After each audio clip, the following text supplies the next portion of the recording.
Sir BJP ಅವರು ಪಾದಯಾತ್ರೆ ಮಾಡ್ತಾ ಇದ್ದಾರೆ ಸರ್ ಮೂಡಾಸರವಾಗಿ ಪಾದಯಾತ್ರೆ ಮಾಡಲಿಕ್ಕೆ ಅವರಿಗೆ ಬೇರೆ ಕೆಲಸ ಇಲ್ಲ.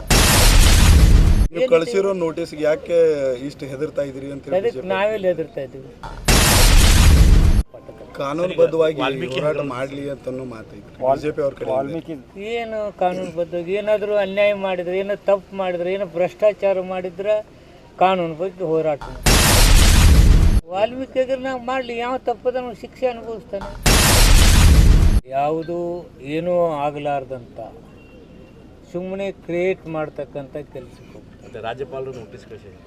ರಾಜ್ಯಪಾಲರನ್ನ ದುರುಪಯೋಗ ಮಾಡ್ಕೊಳ್ತಾ ಇದ್ದಾರೆ ಕೇಂದ್ರ ಸರ್ಕಾರದವರು. ರಾಜ್ಯಪಾಲನು ಕೇಂದ್ರ ಸರ್ಕಾರದ ಕೈಗೊಂಬೆ ಆಗಿದ್ದಾರೆ.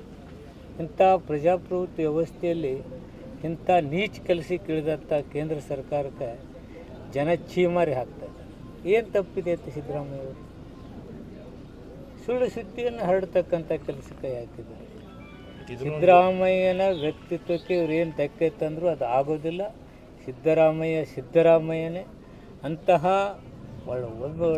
ಒಬ್ಬ ಸಜ್ಜನ ಹಾಗೂ ಯಾವುದೇ ಅವ್ಯವಹಾರಗಳಲ್ಲಿ ತೊಡಗಲಾರ್ದಂಥ 37ನೇ ಇಸ್ವಿಯಾಗಿನ ಜಮೀನದನ್ನು ಹುಟ್ಟು ಹಾಕಿ ಅವ್ರ ಪಾತ್ರ ಏನೂ ಇಲ್ಲಾಂದರೆ ಇದೆ ಅಂತಕ್ಕಂಥ ಸುಳ್ಳನ್ನು ಹಬ್ಬಿಸ್ತಕ್ಕಂಥ BJP ಅವರಿಗೆ ಜನನೇ ತಕ್ಕ ಪಾಠ. ಕಾನೂನುಬದ್ಧವಾಗಿ ಹೋರಾಟ ಮಾಡಲಿ ಅಂತನೂ ಮಾತಾಯಿದ್ರು ಬಿಜೆಪಿ ಅವ್ರ ಕಡೆ. ಏನು ಕಾನೂನುಬದ್ಧವಾಗಿ ಏನಾದರೂ ಅನ್ಯಾಯ ಮಾಡಿದರೆ, ಏನೋ ತಪ್ಪು ಮಾಡಿದರೆ, ಏನೋ ಭ್ರಷ್ಟಾಚಾರ ಮಾಡಿದ್ರೆ ಕಾನೂನು ಬಗ್ಗೆ ಹೋರಾಟ ಮಾಡಿ. ನೀವು ಕಳಿಸಿರೋ ನೋಟಿಸ್ಗೆ ಯಾಕೆ ಇಷ್ಟು ಹೆದರ್ತಾ ಇದ್ದೀರಿ ಅಂತ ಅದಕ್ಕೆ ನಾವೆಲ್ಲ ಹೆದರ್ತಾ ಇದ್ದೀವಿ. ಅಲ್ಲಿ ಉತ್ತರ ಕೊಡೋಕೆ ಬಿಡ್ತಲ್ಲ. ವಾಲ್ಮೀಕಿಯಾಗ ನಾವು ಮಾಡಲಿ, ಯಾವ ತಪ್ಪದ ಶಿಕ್ಷೆ ಅನುಭವಿಸ್ತಾನೆ. ಅದರ ಮುಖ್ಯಮಂತ್ರಿಗಳ ಪಾತ್ರ ಏನಿದೆ? ಇವತ್ತು ಬಾಗಲಕೋಟೆ ಜಿಲ್ಲೆಯಲ್ಲಿ ನಮ್ಮಲ್ಲೇ ಬ್ಯಾಂಕರ್ಸ್ ಒಂದು 8 ಕೋಟಿ ರೂಪಾಯಿ 4 ಕೋಟಿ ಇದೆ ಇವಾಗ, ಇನ್ನೂ ತೆಗಿತಾ ಇದ್ದೀವಿ. ಹಂಗಾರೆ ಬ್ಯಾಂಕ್ನಲ್ಲಿ ಯಾವ ವ್ಯವಹಾರ ಆಗಿದೆ ಕೇಂದ್ರ ಸರ್ಕಾರದ ಕೈಗೊಂಬೆ ಕೇಳಿ ತಿಳ್ಕೊಂಡು ಪ್ರಧಾನಮಂತ್ರಿ ರಾಜೀನಾಮೆ ಕೇಳೋಕ್ಕಾಗತ್ತೇನೆ? ಪ್ರಧಾನಮಂತ್ರಿ ರಾಜೀನಾಮೆ ಕೊಡಲಿ. ಹಂಗಾರೆ ಬ್ಯಾಂಕ್ನಲ್ಲಿ ಅವ್ಯವಹಾರ ಅದಕ್ಕೆ ಪ್ರಧಾನಮಂತ್ರಿ ರಾಜೀನಾಮೆ ಕೊಟ್ಟರೆ ನಮ್ಮ ಮುಖ್ಯಮಂತ್ರಿಗಳು ರಾಜೀನಾಮೆ. ವಿಜಯೇಂದ್ರ ಯಡಿಯೂರಪ್ಪ ಕೂಡಿ DK ಶಿವಕುಮಾರ್ ಅವ್ರನ್ನ ಮುಖ್ಯಮಂತ್ರಿ ಮಾಡ್ಲಕ್ಕೆ ಹೊಂಟಾರ ಅಂತೇಳಿ ಯತ್ನಾಳ್ ಅವ್ರ ಪಾರ್ಟಿಯಾಗ ಯಾವುದೂ ಸರಿ ಇಲ್ಲ ನೋಡಿ. ಕುಮಾರಸ್ವಾಮಿ ಅವ್ರಿಗೆ ಈ ಪಾದಯಾತ್ರೆ ಮಾಡೋಕ್ಕೆ ಇಷ್ಟ ಇಲ್ಲ.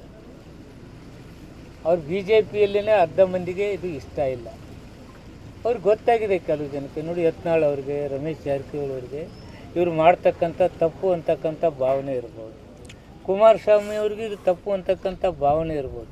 ಅವ್ರಿಗೆಲ್ಲ ಒತ್ತಡ ಹಾಕಿ ಪಾದಯಾತ್ರೆಗೆ ಎಳಿತಾ ಇದ್ದಾರೆ. ಇದು ಕೆಲವು ಜನ BJPಯಲ್ಲಿ ಒಂದು ಗುಂಪೇನಿದೆ ಸಿದ್ದರಾಮಯ್ಯ ಅವರ ವ್ಯಕ್ತಿತ್ವಕ್ಕೆ ಮಸಿ ಬೆಳಲಿಕ್ಕೆ ಏನು ಹೊರಟಿದ್ದಾರೆ. ಅದಕ್ಕೆ ತಕ್ಕ ಉತ್ತರ, ತಕ್ಕ ಪಾಠ ನಮ್ಮ ಸರ್ಕಾರ ಕೊಡುತ್ತೆ. ನೀವೇನು ಕೇಳಿದ್ರೆ ಪ್ರಶ್ನೆ ಈಗಲ್ಲ ಮುಂದಿನ ಚುನಾವಣೆಗೆ ಹೇಳ್ತಾರೆ.